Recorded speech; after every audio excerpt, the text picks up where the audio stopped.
Hello, my wonderful viewers, and welcome to another episode of Betty Adams Overanalyzes. Today is another Freestyle Friday, primarily because it's an art chapter week on Kaiju number 8. So let's just discuss that.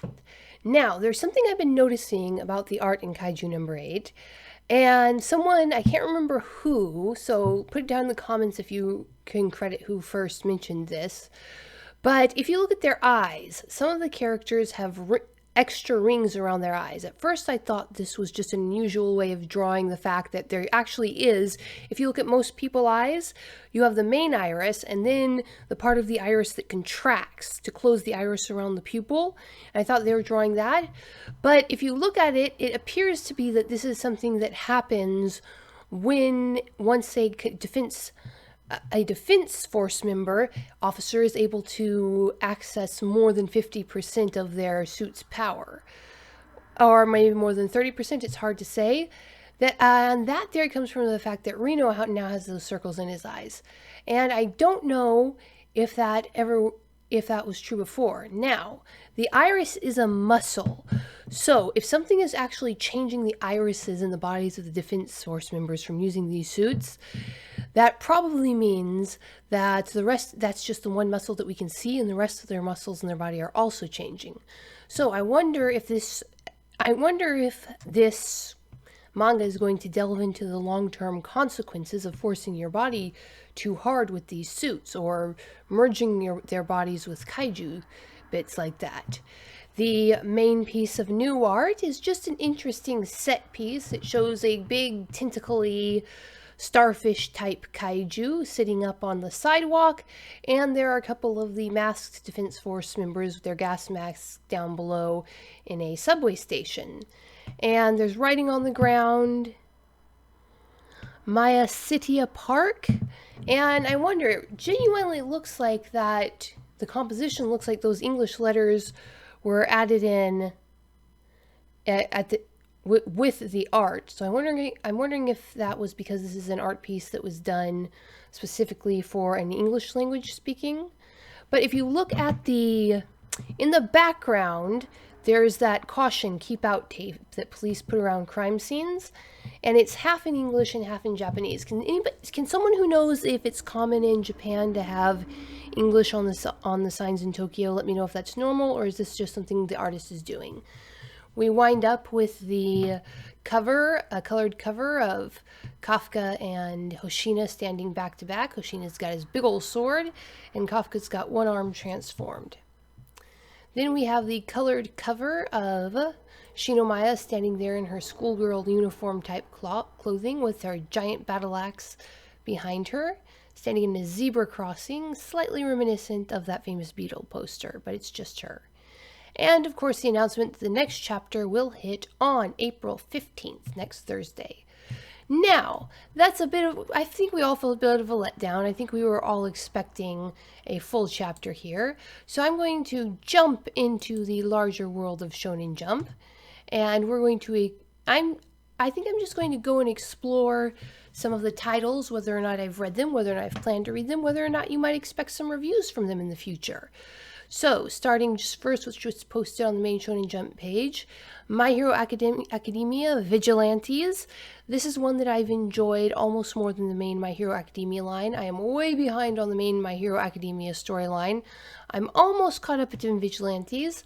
I genuinely don't know if I'll be reviewing this one. I think I'm enjoying it too much to review it. Next on the line is Kaiju number 8, which you've heard far too much from me on already. Then we have One Punch Man.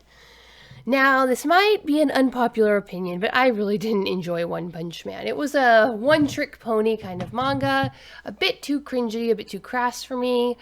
I didn't really enjoy it, but a lot of people seem to do. Let me know in the comments below what you think of One Punch Man. Are you a fan?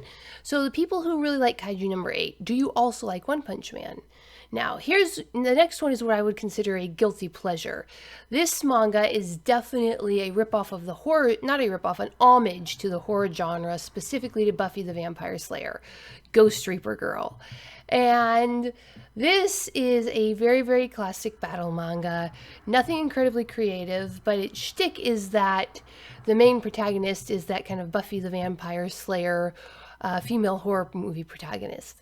I generally don't go for the horror genre, but I have been enjoying this one. It's definitely kind of a guilty pleasure, though.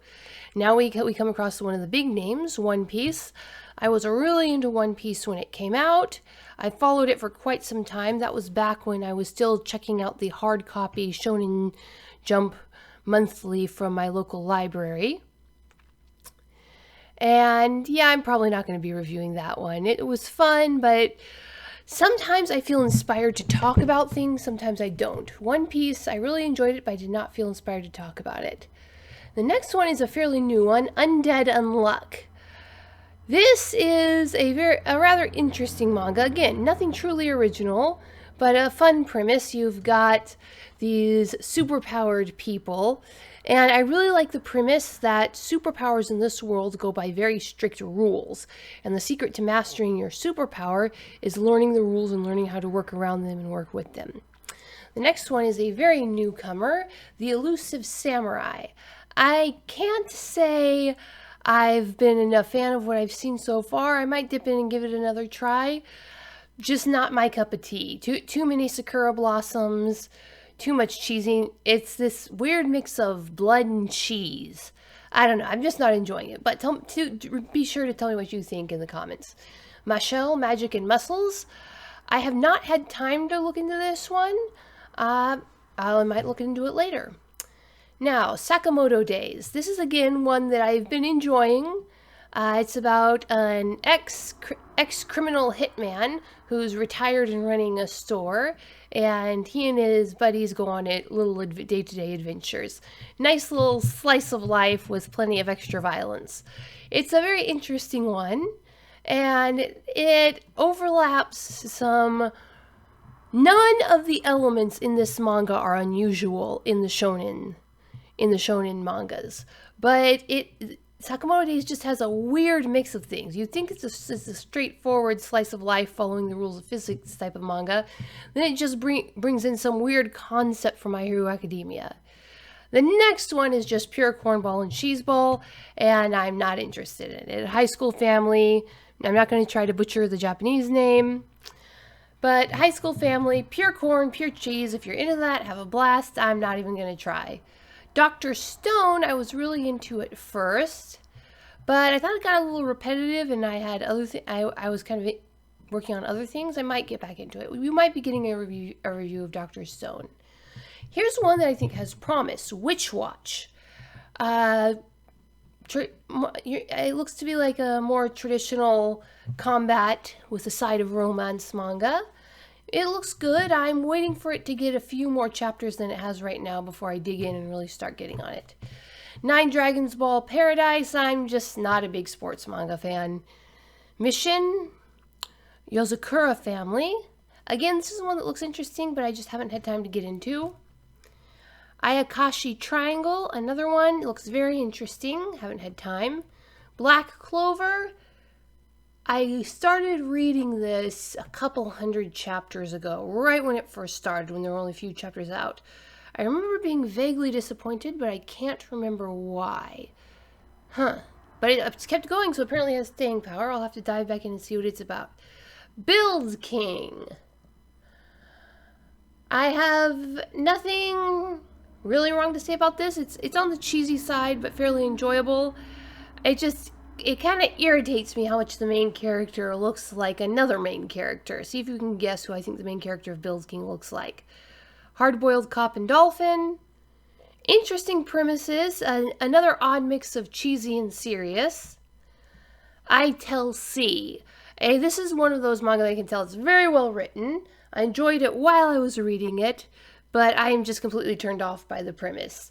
I Tell C. It's about stalkers and crazy people, and just not my cup of tea. All right, and here's one that I was really surprised by. I really enjoyed. This feels like a blast from the past manga right out of the 70s or 80s.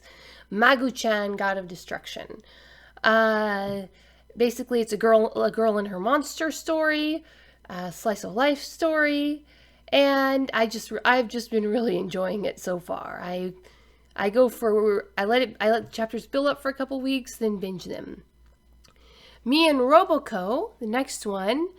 A little too crass for me. Not something I enjoy, but it seems to be a fairly typical specimen of its type. Phantom Seer. I have not had time to look into that one. Spy Family. I think I read the first couple of chapters when they first came out, but again, I haven't had time to really get into it, so I'm not going to express an opinion. Blue Exorcist. I really liked the anime. I have not had a chance to get into the manga. Seraph of the End. Now this is the kind of the opposite of the corny ones. Seraph of the End is a bit too serious for me, but I might dive back in and take another look at it. Twin Star Exorcists. Another one, simply haven't had time. Jujutsu Kaisen. I kind of like this one. I don't like it enough to really hook me and keep me reading when there are other things to do and when I have other priorities. I might go back and finish reading it, but you're probably not going to get any reviews out of me. My Hero Academia. What can I say? I love this one. I think I read the first several hundred chapters. First maybe 200 chapters. I'm way behind because life got in the way. I don't know if I'll review it though. We'll see. Naruto Next Generations. I've got to finish the original Naruto series first. And of course my all-time favorite manga, Dragon Ball. Right now they're on Dragon Ball Super. I was stoked when I found out they were doing that. And again, I let the chapters build up so I can binge a couple chapters. Sometimes I have this self-control to wait to let 10 chapters build up before I binge through it. I love this one. What can I say? All right. Oh, it looks like they've got a new thing on My Hero Academia team-up missions. Another My Hero Academia side quest. World Trigger. Again, that one was a little too serious for me. I'm not really into it. And of course, there's dozens more. I'm not really going to go into them. But some of these I enjoy, some of these I don't enjoy. And some I just have not had time to get into. There's so much back material you have access to on here. Ooh, Nura, Rise of the Yokai Clan. I liked that one. Siren, never read it. Ralgrad. Ooh. Wait a minute, that was one of the unfinished ones, wasn't it? Ah, well. Okay, so that is kind of that is the end of my Freestyle Friday for today. I hope you weren't terribly disappointed. Just my opinions and thoughts on some of the Shonen Jump manga.